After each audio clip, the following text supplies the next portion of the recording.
Une femme âgée de 96 ans a demandé l'aide de 2 agents immobiliers pour vendre sa propriété. Cependant, après une inspection plus approfondie, les agents ont été choqués par ce qu'ils ont trouvé à l'intérieur et se sont demandé si cela était possible. Gladys et Carla Spizzuri étaient 2 des meilleurs agents immobiliers de Toronto, Ontario. Ils n'avaient jamais rien vu de tel auparavant. Elles travaillaient dans ce domaine depuis une vingtaine d'années et connaissaient à peu près toutes les nouvelles propriétés de leur région. Elles avaient commencé leur carrière séparément en tant qu'agents immobiliers jusqu'à ce qu'un soir, elles aient une idée inspirée, elles allaient s'unir et créer leur propre agence. Il n'a pas fallu longtemps pour que les choses s'accélèrent. En travaillant dur, elles ont donné un coup de fouet à leur entreprise et ont rapidement pris le contrôle de la ville. Leur éthique de travail et leur engagement étaient inégalés. Mais elles allaient être mises à l'épreuve lorsqu'elles ont reçu un coup de téléphone étrange un matin. Gladys décroche le téléphone comme elle en a l'habitude et son interlocutrice se présente sous le nom de Joyce. Après que Gladys ait fait une brève promotion de leur entreprise, Joyce est entrée dans le vif du sujet, elle voulait vendre sa maison. Mais quelque chose dans sa voix était différent, pense Gladys. Les vendeurs étaient enthousiastes à l'idée de vendre leur maison, cela signifiait normalement qu'ils étaient excités à l'idée d'emménager dans une nouvelle propriété. Mais Gladys était une vétérane, elle comprenait qu'il n'était pas facile pour les résidents de se séparer d'un endroit qui les avait hébergés pendant tant d'années. Cependant, elle n'aurait jamais pu prédire la surprise qui les attendait. Gladys a demandé à Joyce de lui donner plus d'informations sur la propriété pour essayer de la détendre. Joyce a dit qu'elle était située au 148 Jane Street. Gladys connaissait bien le quartier, une banlieue relativement calme qui devenait de plus en plus populaire auprès des petites familles. C'est alors que Joyce a insisté pour que Gladys se calme et aille voir la propriété de ses propres yeux. Cela a rendu l'agent immobilier légèrement suspicieux. On l'appelait presque tous les jours pour visiter des maisons, mais en général, le client envoyait d'abord quelques photos et détails pour qu'ils sachent à qui ils avaient affaire. Ce qui est encore plus étrange, c'est que lorsqu'on lui a posé la question, la vieille dame a dit qu'elle avait appelé parce que c'était la première société immobilière qu'elle avait trouvée dans la nuit. En repoussant ses inquiétudes, Gladys a accepté d'inspecter la propriété et de fixer un rendez-vous plus tard dans la journée. En attendant, elle a terminé le reste de son travail avec Carla, sa sœur, qui était prête à l'accompagner. Il y avait quelque chose de mystérieux là-dedans et elles étaient toutes les 2 déterminées à aller au fond des choses. Au volant de la Toyota Corolla de Carla, elles ont discuté de leur travail, de la situation de l'entreprise et de l'endroit où elles envisageaient pour passer les vacances de Noël. L'adresse est 148 Jane Street, dans la partie ouest de Toronto, près du parc Étienne Brûlé. C'est une route à 4 voies avec un trafic modéré, entourée de nombreux parcs, restaurants, magasins et hôpitaux. Si le bien n'a pas de problème majeur, il pourrait facilement être vendu à un bon prix. Les 2 sœurs Prosper ont garé leur voiture dans la rue avant de sortir et d'examiner l'extérieur de la propriété, qui était une maison sans description et sans dommages visibles. C'était déjà un bon signe, mais elles savaient qu'à l'intérieur cela pouvait être une toute autre histoire. Une fois arrivées à la porte, les sœurs Fizzoli se sont retrouvées enfin face à face avec Joyce. Elle s'est dandinée lentement jusqu'à la porte, son ombre émergeant de derrière la vitre avant de déverrouiller le verrou de sécurité. Une fois la porte ouverte, Joyce s'est comportée bizarrement. Elle avait l'air nerveuse et ne gardait pas beaucoup de contact visuel.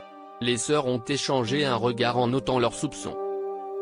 D'après leur expérience, cela signifiait probablement qu'il y avait quelque chose de défectueux dans le bien qui pouvait en influencer la valeur. Il pouvait s'agir de dégâts d'isolation cachés, d'un manque d'entretien, et même d'une odeur qui ne disparaissait pas. Avec tant d'expérience, elles avaient tout vu. Ce que Joyce a dit n'a fait que confirmer certains de leurs soupçons. La vieille dame avait 96 ans et a révélé qu'elle vivait dans cette maison depuis les 70 dernières années.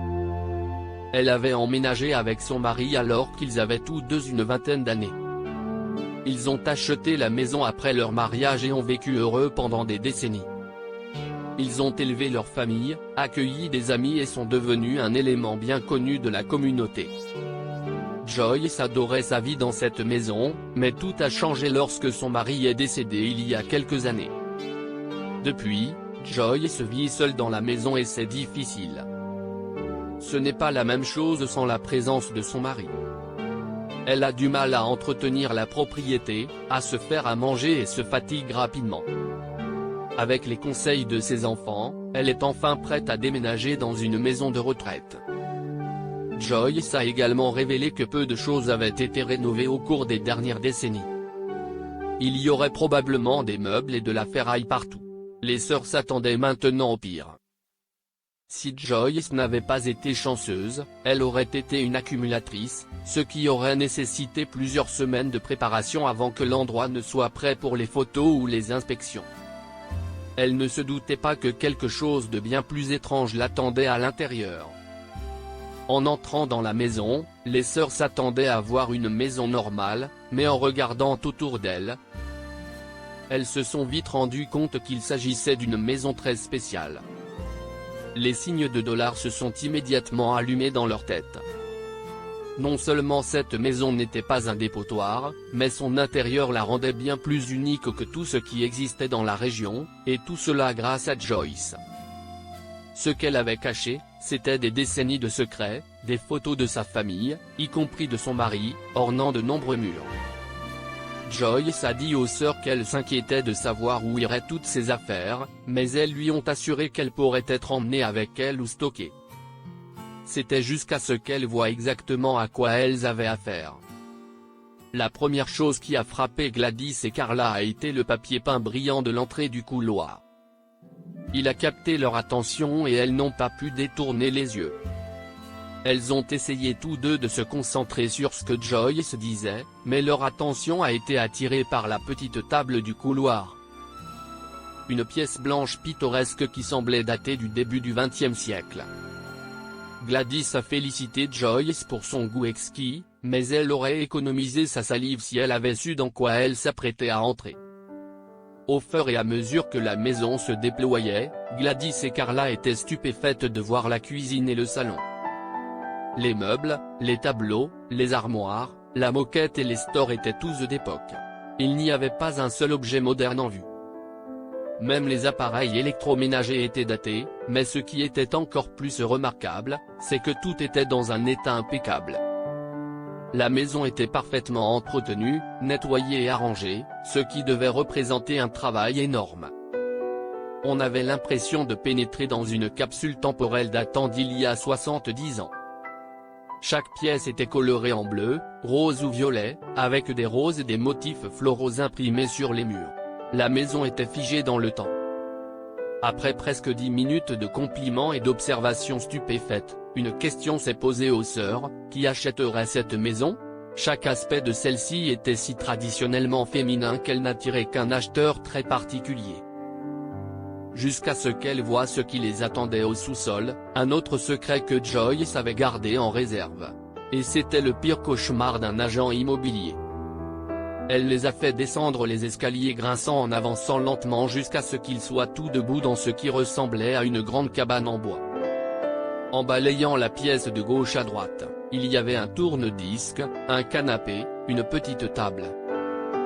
Et nichée dans un coin, au pied des escaliers, Joyce a expliqué que c'était la seule pièce qu'elle avait laissé son mari aménager, et que cela se voyait. Gladys et Carla ont accepté de prendre en charge la maison après l'avoir fait inspecter, ce qui s'est déroulé sans problème. Au moment de la vente aux enchères, la maison est devenue virale sur Internet et le prix demandé a grimpé en flèche, atteignant 700 000 $. Joyce n'en revenait pas, et c'était une fin heureuse pour les sœurs spirites qui s'attendaient au pire. Dites-moi ce que vous en avez pensé dans les commentaires ci-dessous, et n'oubliez pas d'aimer et de vous abonner pour d'autres histoires incroyables. Si vous ne pouvez pas attendre, vous pouvez vous rendre sur notre chaîne pour trouver encore plus d'histoires incroyables.